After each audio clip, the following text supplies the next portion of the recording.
जब तक भक्ति का बल नहीं बढ़ेगा तब तक मुक्ति का मार्ग सुलभ हो नहीं पाएगा। भक्ति को बढ़ाएं तो बढ़ाएं कैसे? 24 घंटे मंदिर के अंदर बैठे रहेंगे तो क्या भगवान की भक्ति बढ़ जाएगी? 24 घंटे अगर कथा में बैठे रहोगे तो क्या भगवान की भक्ति बढ़ जाएगी? 24 घंटे गंगा, यमुना, नर्मदा, सरयू, छिपरा, सरस्वती के तट पर बैठे रहोगे तो क्या भक्ति बढ़ जाएगी? 24 घंटे किसी तीर्थ में जाकर बैठे रहोगे तो क्या भक्ति बढ़ जाएगी? भगवान की भक्ति बढ़ाने के लिए 24 घंटे मंदिर में बैठना जरूरी नहीं है। भगवान की भक्ति बढ़ाने के लिए गंगा, यमुना, सरस्वती के तट पर जाकर 24 घंटे बैठना जरूरी नहीं है। शिव महापुराण की कथा कहती है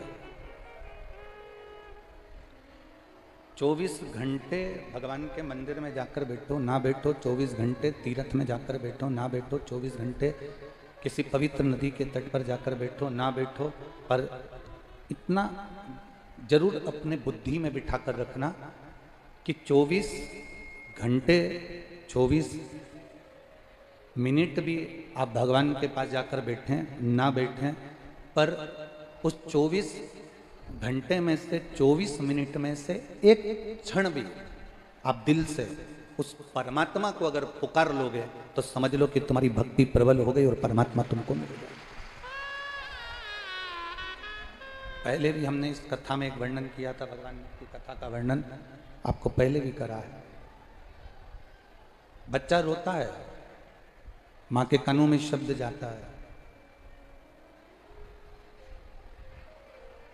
बच्चा रोता है तो मां के कानों में शब्द जाता है, बच्चा रोता है तो मां के कानों में आवाज जाती है, बच्चा रोता है तो मां के कानों में आवाज पहुंचती है। बच्चे के रोने की आवाज माता के कानों में जाती है, पर मां अपना काम छोड़कर नहीं आती है। मां अगर भोजन बना रही है तो वो भोजन बनाती रहती है, बर्तन मांज रही है तो बर्तन मांजती रहती है। मां के कानों में शब्द जरूर गया है, मां के कानों में आवाज जरूर गई है, पर मां अपने काम को छोड़कर नहीं आई है। मां अपने कार्य को छोड़कर नहीं आई है, मां अपना काम नहीं छोड़ी। पर यदि बच्चा एकदम चीख कर रो दे, बच्चा एकदम चिल्ला कर रो दे, एकदम चीख कर रो दे, एकदम चिल्ला कर पुकार ले, एकदम चीख कर रोएगा, बच्चा एकदम चीख कर रोएगा तो ये निश्चित है कि माँ अपना काम छोड़कर, अपना कार्य छोड़कर, माँ अपना संपूर्ण कार्य छोड़कर उस बच्चे के पास दौड़कर आ जाती है। बच्चा अगर रो रहा है, बच्चा रुदन कर रहा है तो माँ नहीं आई, बच्चा रो रहा है तो माँ नहीं पहुंची। पर यदि बच्चा एकदम चीख कर रोया, चिल्ला कर रोया तो माँ उस बच्चे के पास पहुंची। शिव कथा भी यही कह रही है, भगवान शंकर का संवाद भी यही कह रहा है। जिस समय आप जैसे बच्चा एकदम चीखता है तो माँ दौड़कर बच्चे के पास आ जाती है। शिव कथा कहती है जिस समय आप एक क्षण, एक मिनट, एक पल, एक घड़ी भी दिल से अगर भगवान को पुकारोगे तो भगवान दौड़कर तुम्हारे पास में आकर खड़ा हो जाता है। एक क्षण भी अगर आपने पुकारा, एक पल भी अगर आपने उसको पुकारा है, एक क्षण भी यदि आपने उसको बुलाया है तो वो आपके पास में आकर खड़ा हुआ। शंभु शरणे पड़ी मांगू घड़ी रे घड़ी, दुख काटो दया करी दर्शन। जैसे पुकारा वैसे वो आया। आप सब ब्रज के निवासी हो, ब्रज की पवित्र भूमि पर आपका निवास है, आप ब्रज की पवित्र धरा पर रहते हो। हम आपसे एक बात पूछें, आप सब उत्तर जरूर देना। उत्तर दोगे सभी लोग? अरे बोलो तो जम के, दोगे ना? भगवान कृष्ण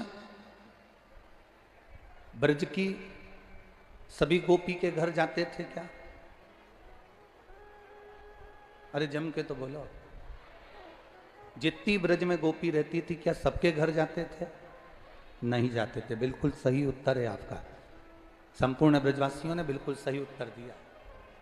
भगवान कृष्ण सभी गोपियों के घर पर नहीं जाते थे। भगवान कृष्ण गोपियों के घर पर नहीं जाते थे। भगवान कृष्ण सभी गोपियों के घर पर नहीं जाते थे। मेरे कृष्ण भगवान कृष्ण सब गोपियों के घर पर नहीं जाते थे, पर जो गोपी आस लगाकर, विश्वास लगाकर भगवान के लिए माखन की मटकी बांध कर रखती थी और पूरे आस और विश्वास से भगवान को पुकारना चाहती थी, पूरे आस और विश्वास से भगवान को पुकारती थी कि मेरा कृष्ण मेरे दरवाजे पर आएगा, मैंने उसके लिए माखन की मटकी बांध कर रखी है, मैंने उसको चौखट को सजा कर रखा, मैंने उसके लिए दीप जला कर रखा, मैंने उसके लिए रांगोली बांध कर रखी है, मैंने उसके लिए शेष बिछा कर रखी, मैंने उसके लिए साज सजा कर रखा है। जो गोपी आस और विश्वास रखकर भगवान कृष्ण को पुकारती थी, आस और विश्वास लेकर भगवान कृष्ण को पुकारती थी, भगवान कृष्ण सबके यहाँ नहीं जाते, पर जो आस और विश्वास लगाकर भगवान को पुकारता है, मेरा कृष्ण उन गोपियों के दरवाजे पर पहुंच जाता है। जिसने बहुत आस लगाई, जिसने बहुत विश्वास रखा, आस लगाई, भरोसा रखा, दृढ़ता रखी, उसके दरवाजे पर भगवान पहुंचा।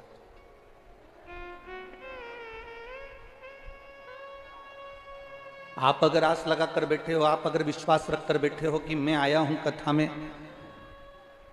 मैं भगवान शिव की कथा में पहुंचा हूं, मैं भगवान की करुणा सागर की कथा में पहुंचा हूं, मैं भगवान की इस मंदिर में रोज जल चढ़ाने पहुंच रहा हूं, एक आस लगाकर अगर बैठे हो, एक विश्वास रखकर बैठे हो, एक भरोसा रखकर बैठे हो, तो भगवान आता जरूर है।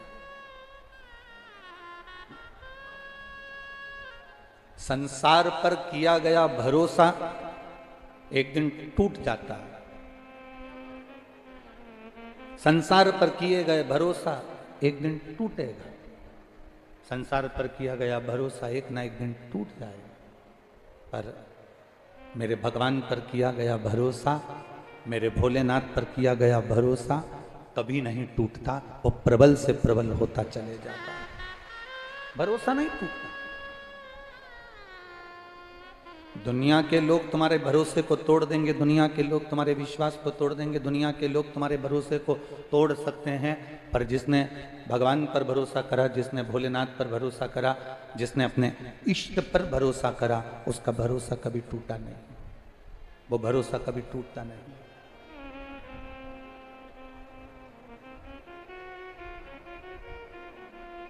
सबके घर भगवान नहीं जाते थे।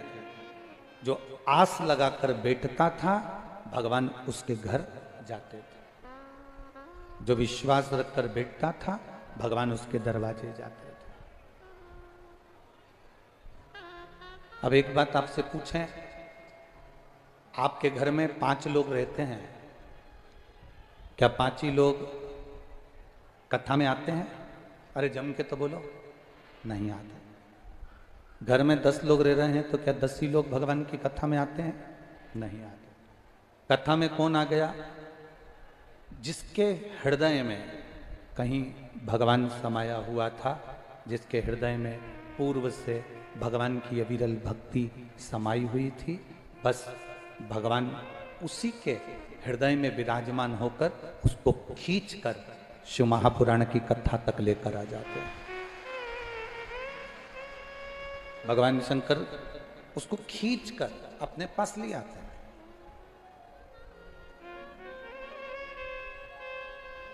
कोई कोई तेल का जो डब्बा होता है ना,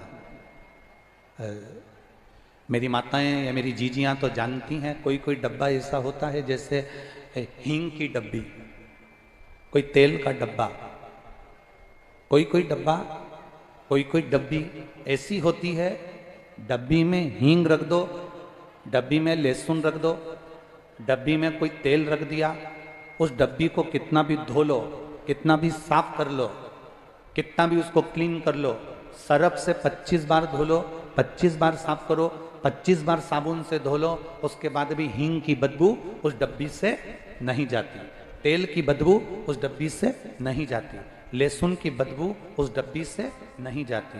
उसको कितना भी धोया जाए पर उसकी डब्बी की बदबू नहीं जाती है, डब्बी की बदबू नहीं समाप्त होती है, वो बदबू उसकी जाती ही नहीं, वो बदबू नहीं जाती उसकी। उसी तरह लाखों की भीड़ में घर में 10 लोग रह रहे हैं, 15 लोग रह रहे हैं, 20 लोग रह रहे हैं, 25 लोग रह रहे हैं, उन 25 लोगों में से आप कथा में जा रहे हैं तो समझ लेना कि पूर्व में ना जाने कितने जन्म आपके निकल गए, हर जन्म में आपने महादेव की भक्ति करी है, इसलिए आपके अंदर की वो गंध समाप्त नहीं हुई, इसलिए आपको खींचकर महादेव ने यहां तक बुला लिया। वो गंध है आपके अंदर। और शंभु शरणे पड़ी मांगू घड़ी रे घड़ी, दुख काटो दया करी ने दर्शन। पूरे के पूरे घर के लोग कथा में नहीं पहुंचते, पूरे के पूरे मोहल्ले के लोग कथा में नहीं पहुंचते, पूरे की पूरे समाज के लोग कथा में नहीं पहुंचते, पूरी की पूरी सोसाइटी के लोग कथा में नहीं पहुंचते। कथा में वही पहुंचता है जो आस लगाया बाबा से, जो विश्वास रखा बाबा पर, जिसने भरोसा दृढ़ बना लिया। भगवान कृष्ण जैसे सबके घर नहीं जाते, जो आस और विश्वास रखकर बैठा है भगवान उसके दरवाजे पर जाता है। उसी तरह जो आस और विश्वास के साथ भगवान की अविरल भक्ति को पाना चाहता है, भगवान कृष्ण की, भगवान शिव की अविरल भक्ति को जो प्राप्त करना चाहता है, जिसके अंदर आस भी है, विश्वास भी है, भरोसा भी है, दृढ़ता भी है, और पूर्ण भरोसे के साथ जो भगवान को रिझा रहा है, भगवान उसके करीब में आ रहा है, उसके पास जा रहा है। आपकी दृढ़ता, आपका विश्वास, आपका भरोसा जितना पक्का हो, शिव को क्या प्रिय नहीं है।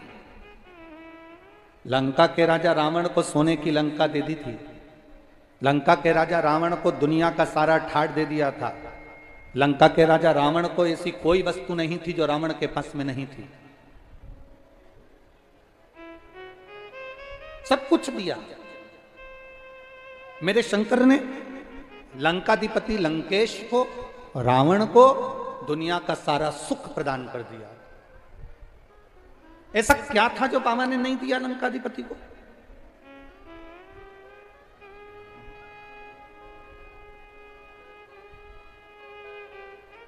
और जो रावण मांगता मेरा बाबा वो देते जाता, क्योंकि भगवान शंकर के प्रिय भक्तों में रावण की गिनती थी। भगवान शंकर के प्रिय भक्तों में रावण को गिना जाता था, प्रिय भक्तों में। जो रावण मांगता वो भगवान दे देते।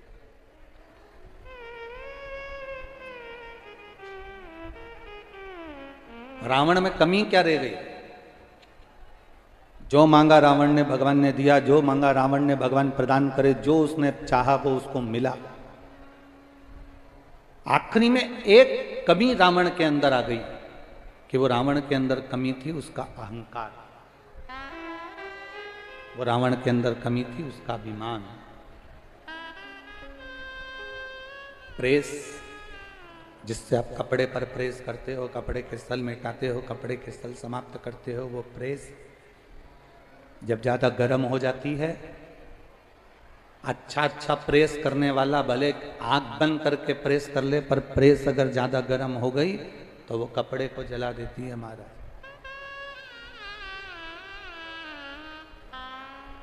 प्रेस जब ज़्यादा गर्म हो जाती है कपड़े को जला देती है। अहंकार जब ज़्यादा बढ़ जाता है, अभिमान, अहमता, अभिमत्ता, अहम जब बढ़ जाता है तो हमारे कुल को और हमारे घर को, परिवार को समाप्त कर देता है। रावण के साथ में वही। एक बात हम लोग पहले भी कहे, आज फिर कहते हैं, हिम्मत बुरे कर्म कर बंदे वरना पछताएगा, भगवान की आंखों से तू बच नहीं पाएगा, तू बच नहीं पाएगा। अरे ओ अज्ञानी मत कर नादानी, अरे ओ अज्ञानी मत कर नादानी, तेरे कर्म का फल भी तू ही पाएगा, जैसा किया तूने तेरे आगे आएगा। मत बुरे कर्म कर बंदे वरना पछताएगा, भगवान की आंखों से तू बच नहीं पाएगा, तू बच नहीं पाएगा। अरे ओ अज्ञानी मत करना। अपने कर्म का भोग। लंकाधिपति रावण भी ब्राह्मण था और परशुराम भगवान भी ब्राह्मण थे।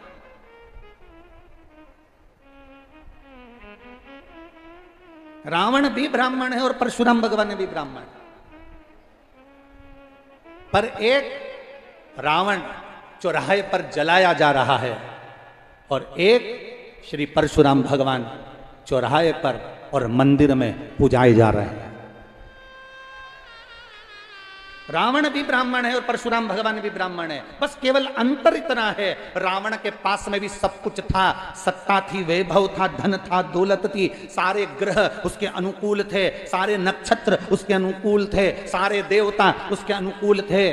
परशुराम भगवान के पास में भी सब कुछ था, पर दोनों में अंतर केवल इतना है कि रावण के पास सब कुछ आने पर अहंकार आ गया और उसने अपना कर्म बेकार कर लिया, माता जानकी का हरण कर लिया, एक स्त्री का हरण कर लिया, पर नारी पर अपनी गलत दृष्टि दे दी, अपना कर्म बिगाड़ लिया, इसलिए वह चौराहे पर जल रहा है। और परशुराम भगवान ने अपनी माता का शीश काटा और अपने पिता से वर में मांग लिया कि मेरी माता को जीवित कर दो। ये भगवान के रूप में पूजा गए। एक प्राण लेने के बाद भी प्राण दे रहा है वो परमात्मा है।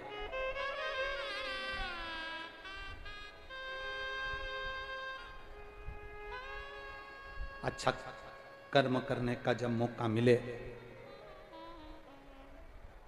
अच्छा कर्म करिए। जब मौका मिले अपनी जिंदगी में, जब आपके जीवन में ऐसा लगे कि एक कर्म हमें अच्छा करना है तो करने का जब मौका मिले तो करिए।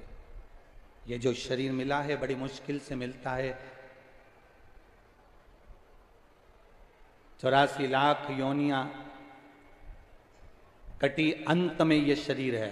83,99,999 योनियां काटने के बाद 84 लाखवें नंबर की योनि है ये मनुष्य की देह।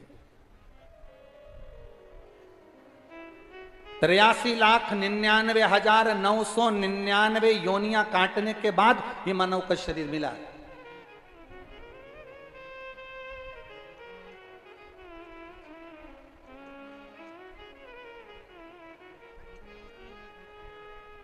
एक बहू ने हमसे पूछा, गुरुजी ये बताओ कि हमारे घर में हमें टाइम नहीं मिलता भगवान का भजन करने का, हमें समय नहीं मिलता भगवान की भक्ति करने का, हम मंदिर भी नहीं जा पाते क्योंकि घर में बच्चे रहते हैं तो स्कूल छोड़ना रहता है, ये काम रहता है, वो काम रहता है। एक बहू से पूछो कितना घर में काम रहता है। गुरुजी हम बहुओं को आप कुछ बोलेंगे कि हम बहू कितनी देर भगवान का भजन कर लें? हमने कहा बहुओं से बस केवल इतना निवेदन है, जितनी देर तुम पेंसिल से लाइन खींचो और डब्बा भरो उतनी देर लगती है, उतनी देर भगवान का भजन कर लिया, बहुत उतना भी। एक क्षण मेरे भगवान कृष्ण ने गोपियों से पूछा, गोपियों तुम मुझे याद करती हो? क्या गोपियों तुम मुझे याद करती हो? भगवान कृष्ण के शब्द सुनकर गोपियों ने कहा, याद करना उसी को कहते हैं एक कृष्ण, याद उसको किया जाता है जिसको भुला दिया गया हो। आप तो दिल में ऐसे बसे हो कि आपको याद करने की जरूरत ही नहीं पड़ती है। आप हमारे हृदय में बसे हो, आप हमारे दिल में बसे हो, आप हमारी चित्त में, आप हमारी वृत्ति में बसे हुए हो, तो हम आपको भुलाए नहीं तो याद क्या करें?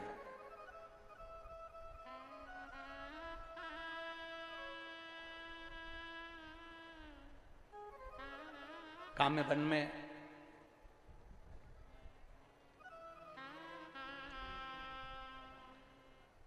ब्रज 84 कोस के कामवन के अंदर काम्य वन में एक शिव जी का एक मंदिर है, जो भगवान कृष्ण शिव जी को आमंत्रित करे थे और शिवलिंग प्रकट हुआ था, जिसका नाम रामेश्वर महादेव है। आप लोगों में से किसी ने काम्य वन में रामेश्वर महादेव के दर्शन किए हैं? जिनने करे हों हाथ ऊंचा करिए जरा। बहुत बढ़िया, रखिए, साधुवाद, आपको प्रणाम। काम्य वन में एक मंदिर है भगवान शंकर का, जिसको रामेश्वर महादेव कहते हैं। ब्रज 84 कोस में सारी ब्रज की गोपियां आज एकत्रित हुई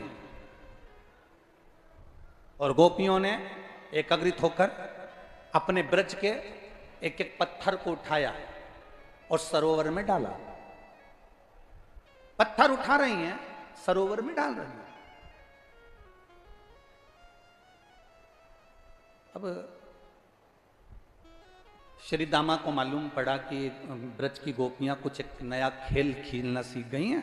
ब्रज के पत्थर लेकर आती हैं और वो पत्थर को सरोवर में डालती हैं। अब श्री दामा ने मनसुका से कहा, फिर मधुसूदन तक बात गई, मधुसूदन से फिर भगवान कृष्ण के पास बात गई, और भगवान कृष्ण के पास जब बात गई, भगवान कृष्ण के संबोधन जब मालूम पड़ा, भगवान कृष्ण के कानों में जब शब्द पहुंचा, तो भगवान कृष्ण ने पूछा, मधुसूदन क्या हुआ? मधुसूदन कहते हैं, प्रभु जी एक बात कहना चाहते हैं रे कन्हैया। कन्हैया पूछे, क्या? ब्रज की गोपियां ना जाने कौन सा खेल लेकर आई हैं, सारे ब्रज के पत्थर उठा उठा के सरोवर में डाल रही हैं। पूरे 84 कोस में जहां कर तुम्हें जहां मर्जी पड़े वहां पर घूम कर देख लो, ब्रज की गोपियां पत्थर लाती हैं और सरोवर में डाल देती हैं।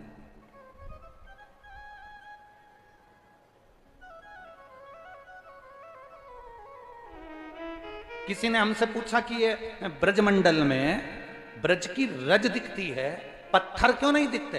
तो हमको तो लगता है कि रामेश्वर महादेव की कथा से हमको मिलता है कि सारे पत्थर तो गोपियां पहले ही सरोवर में पटकी हैं, रजी रज बची। अब भगवान कृष्ण के कानों में शब्द गया तो भगवान कृष्ण तुरंत गए। तो भगवान ने जाकर क्या देखा कि आज ललिता जी के साथ में राधा जी भी पत्थरों को उठाकर और पानी में पटक रही थी, और पटकते पटकते आंख में आंसू भरकर राधा जी रो रही थी। भगवान कृष्ण जैसे ही पहुंचे तो ललिता जी वहां से हटी और भगवान कृष्ण ने राधा जी से पूछा, राधा, ए राधा, राधा। राधा जी ने जो कृष्ण को देखा, आंख में से आंसू पोंछकर राधा जी ने पूछा, ठाकुर तुम, कृष्ण तुम आए?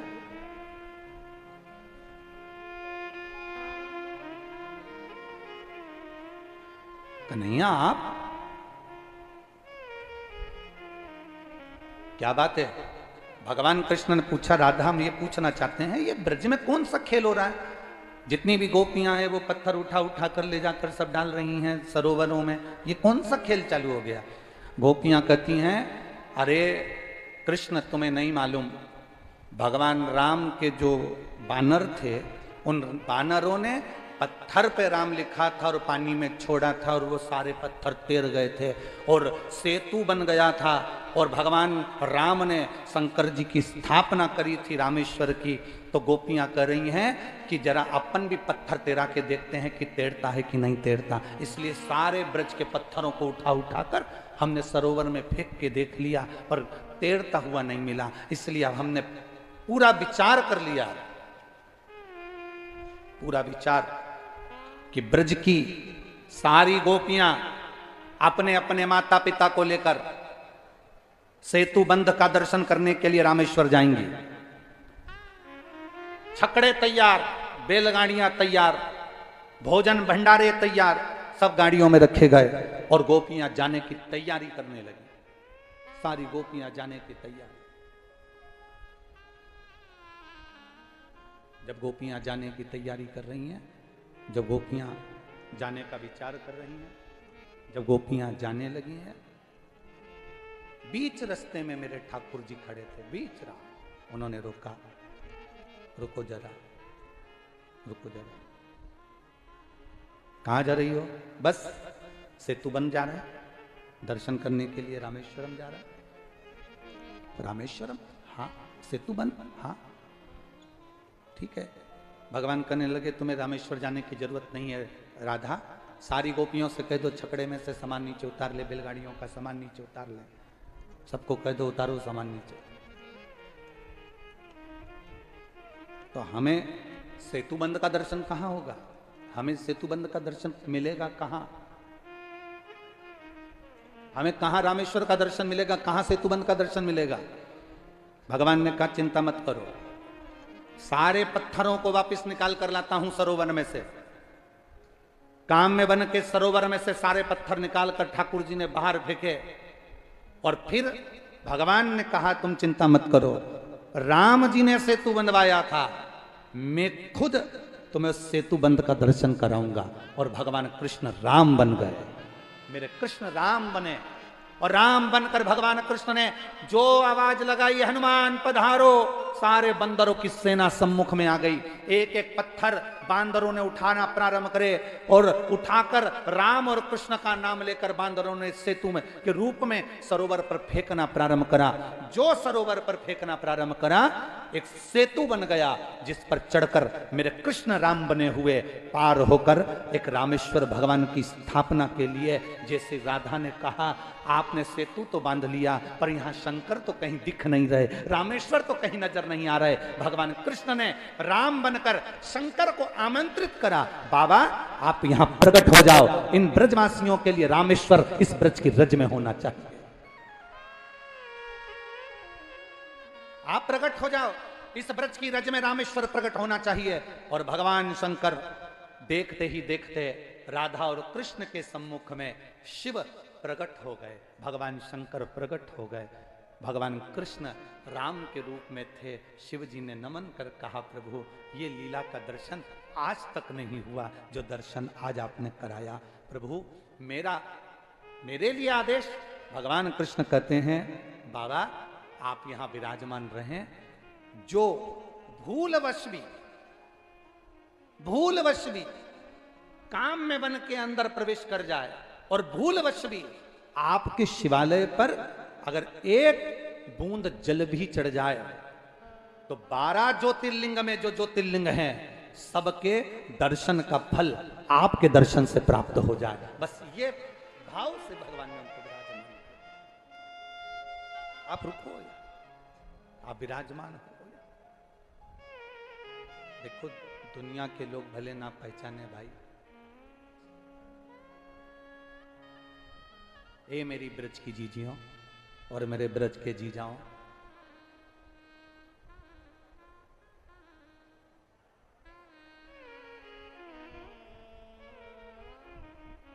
ए ब्रज की जीजियों और ब्रज के जीजाओं, एक बात याद रखना, अपने भीतर उतार कर रखना, अपने अंदर एक बात अपनी जिंदगी में उतार कर रखिएगा।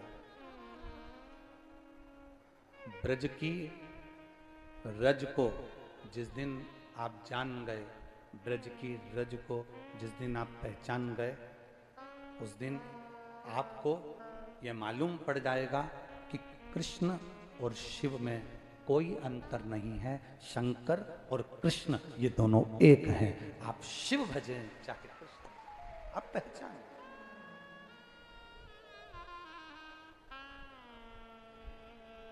जिस दिन आप जान गए,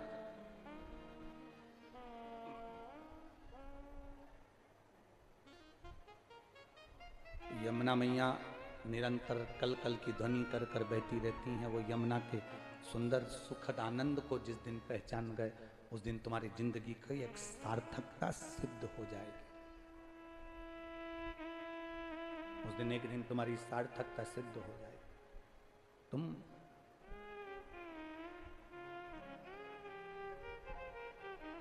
जिस यमुना जी में से मथुराधीश प्रकट हुए हैं, जिस यमुना जी में से द्वारकाधीश प्रकट हुए हैं, जिस यमुना जी की लहरों से स्वयं श्रीमद् वल्लभाचार्य जी अपने वेद और पुराणों का आनंद पाते थे, जिस यमुना जी के सुंदर संवादों में यमुना जी की तरंगों से, लहरों से स्वयं मेरे श्री जी बाबा आनंद की राशि को प्राप्त कर लेते थे, वो यमुना कोई साधारण है?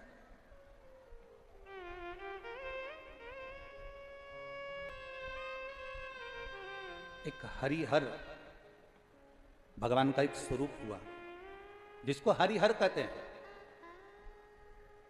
ब्रज की रज में, यमुना के तट पर, ब्रज की रज में, यमुना के तट पर, यमुना के तट पर जो बालू मिल जाए, जो बालू रेत मिल जाए,